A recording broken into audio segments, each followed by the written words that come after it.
Hello, so today I am going to do the demo for how we go about doing our assignment for the HTML5 forms.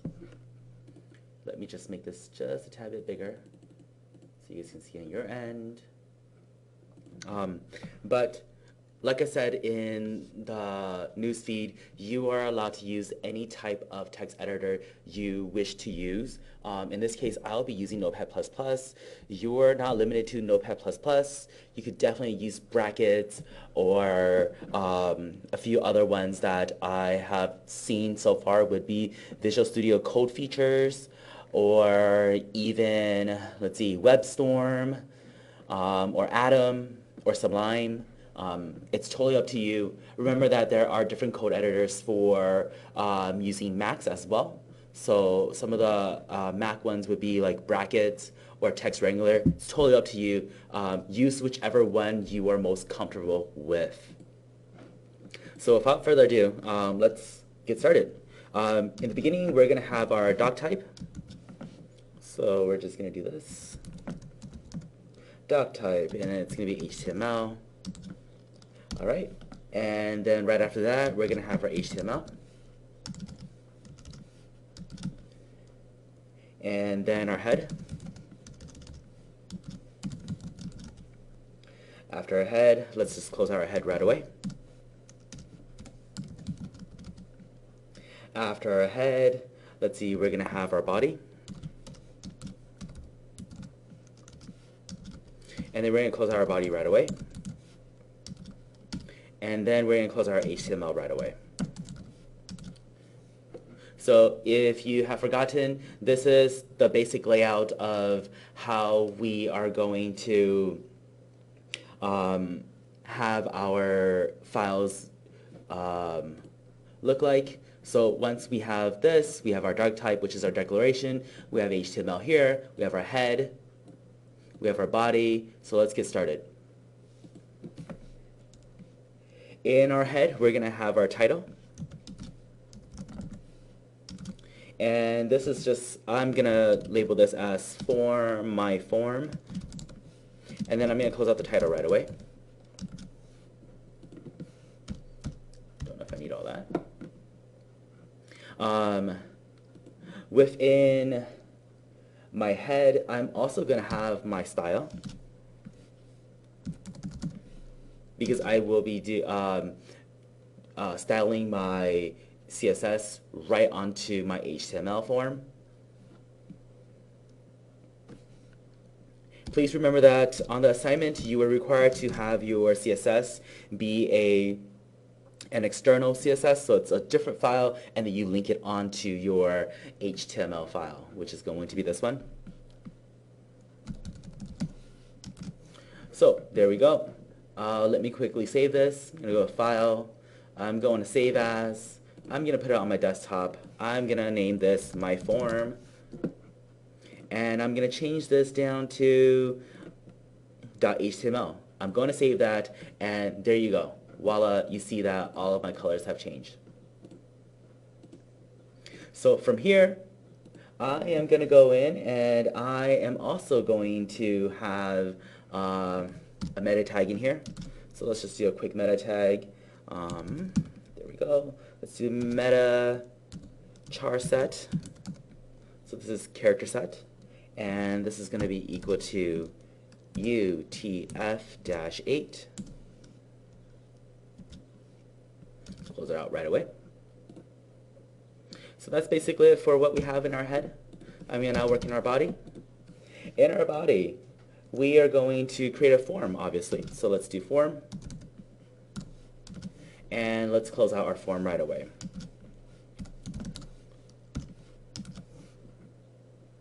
So there we go. We've got our form here. I'm just going to tab it right on over. I've got my form. It's going to start.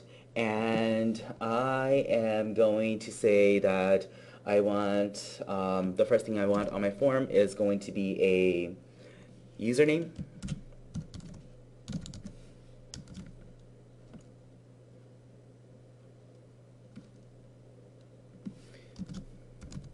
I'm going to have input type equals text.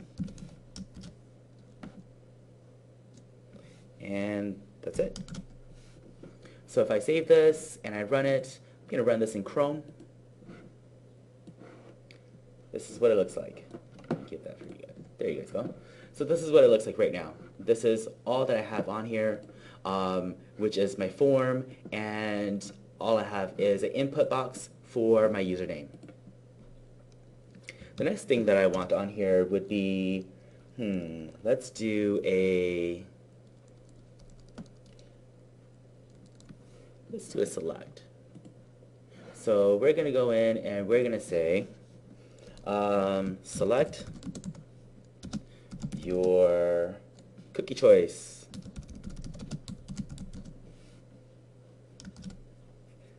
And put a semicolon right there, and I'm going to do an input, and my input type is going to be equal to, once again, text,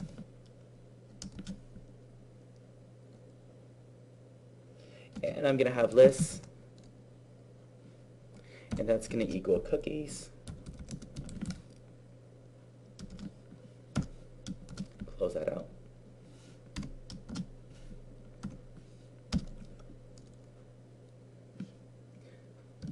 And this is my select. So on our PowerPoint, we talked about a drop-down menu select, but now we are using a data list. So I'm going to open up a data list right here.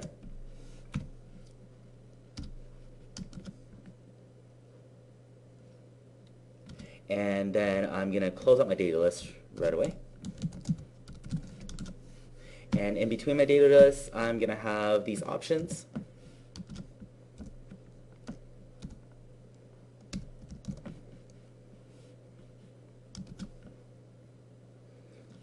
So let's say that this is my first option. I'm going to give it a value, and my value is going to be equal to thin mint.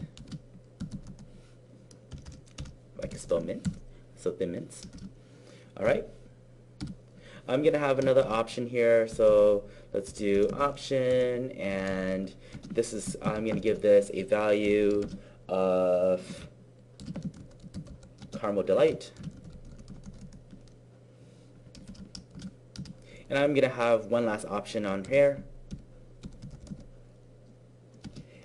And my value is going to equal to, let's do peanut butter.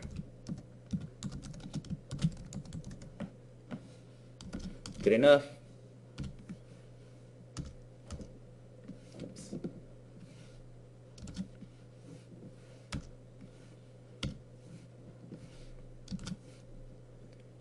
There we go. Perfect. I'm going to save this, and I'm going to refresh, and there you go.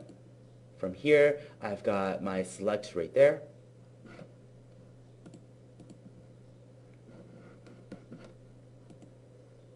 So we're going to continue, and I'm going to press refresh on here, and it looks like everything works. Let's refresh that. And now my select works. I'm just going to go in here, and I'm going to give this an ID. ID equals cookies. We'll save that. I am going to put a break right here. Let's save that. Let us refresh. And now I've got 2 lines. All right. So we'll continue. I want to also put an email in here. So I'm going to do email.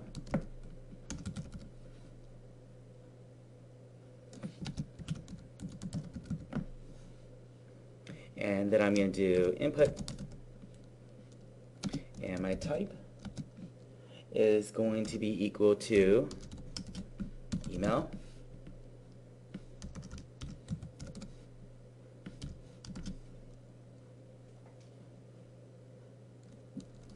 And that's basically it. Save, let us refresh. I've got an email right here. Autofilled right now for me. I am also going to have a break right after this. Save, refresh. Cool. I want to make this email a required element of my form, so I'm going to put in the word require.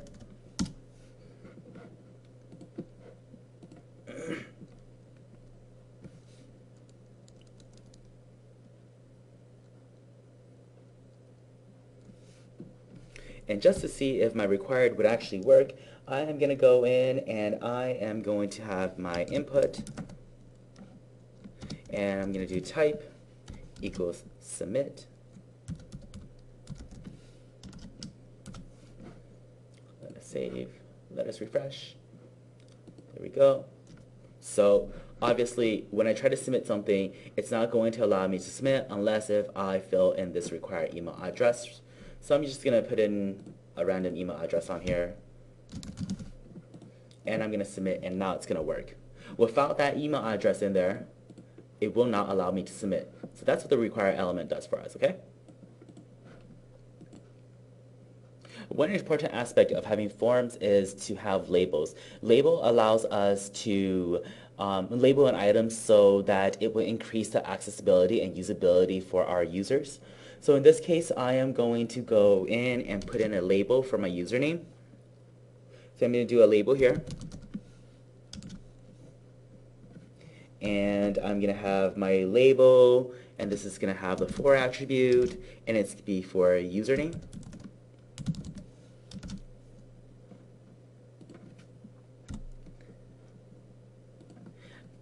Right at the end of username colon, I'm going to close out my label.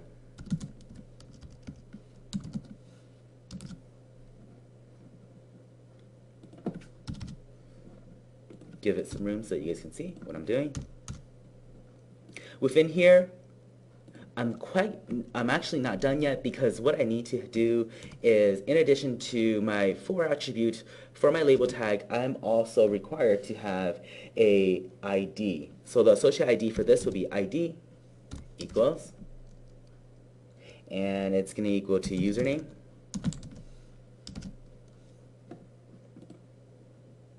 And that is how you properly create a label with the for attribute and the ID. It's associate ID. We can save that.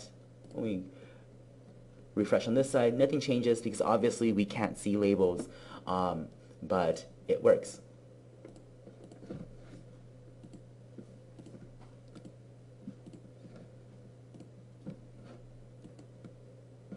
I'm going to continue with this, and I am going to put a break right here, right after required and right before my submit button down here. I just wanted that break simply because it's too it's too close right here, and I want it on a separate line. I'm going to save that, and I'm going to refresh, and there you guys go. Now I've got 4 lines. I'm going to put in spaces here so it's visible. And then obviously, I just showed you guys how to create a email address. It works relatively the same way for phone numbers as well. So we're going to make a phone number as well. So let's do phone number. And let's have an input. And my input type is going to equal, tell. And I also want this to be a required element. And I'm going to put in my break right there. All right, save, refresh. I've got my phone number there. Oops, I spelled number wrong. There we go. Save and refresh. Now, if I submit something, and say for example, I've got this email address again. There goes my email address. I'm going to take out this phone number, and I'm going to press submit. It's not going to allow me to actually submit the form unless if I have a phone number there. So I'm just going to put in some phone numbers. So those are letters. So there we go, phone numbers, and I'm going to press submit, and it's going to submit all the way through. Hopefully that makes sense. Now if I take out this require element right here, and I have my email address on there, I don't have a phone number, and I press submit, hey, why is it not allowing me to go through?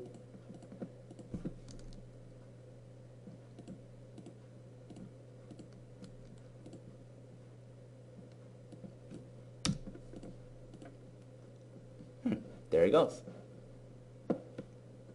All right, so I'm going to go back in here and I'm going to have my required element once again.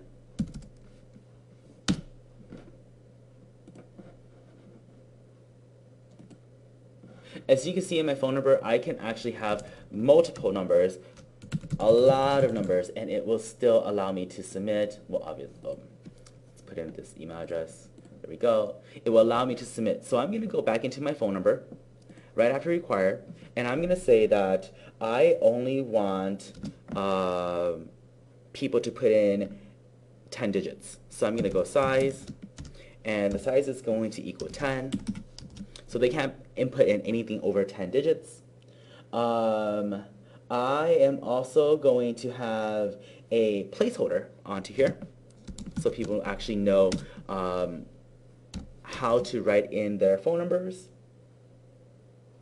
And the placeholder is going to look like this. So I'm going to go in and I'm going to say error code 555 or example. So I guess it's going to be XXX and then XXX dash XXXX. We're going to save this and we're going to refresh. Cool.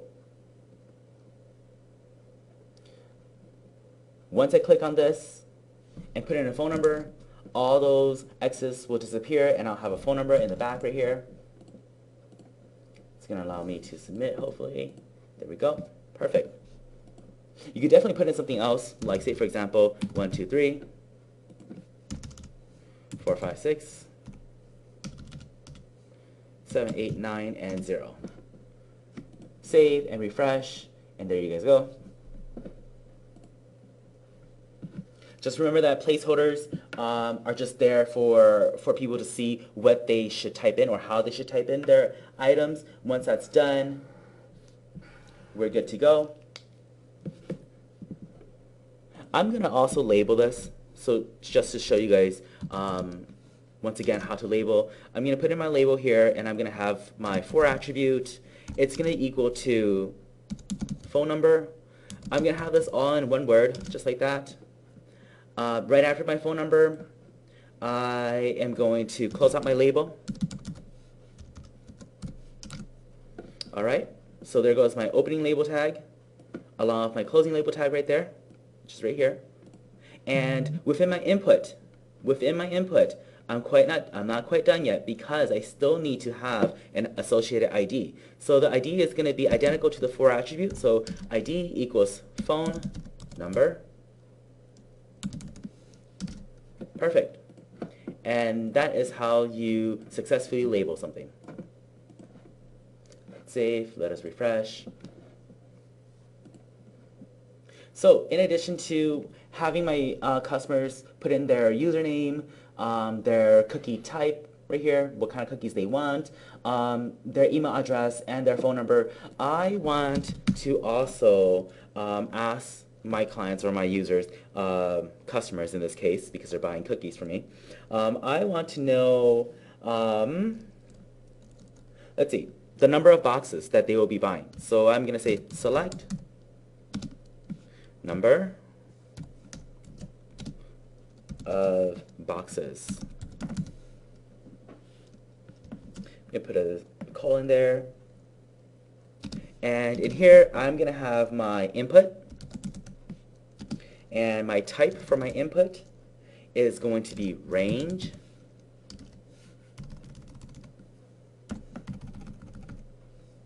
All right. And with my range, I'm going to have a minimum of at least 1 box and a maximum of at least 10 boxes. And we're going to put a break right there. And we're going to save. And we're going to refresh. All right. Select the number of boxes.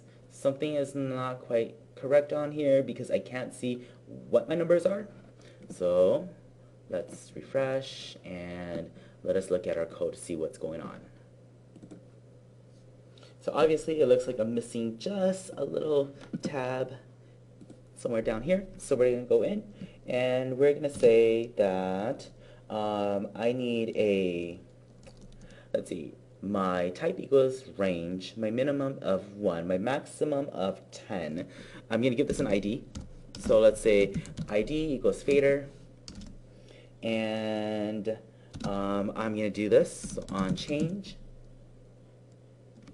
equals output update value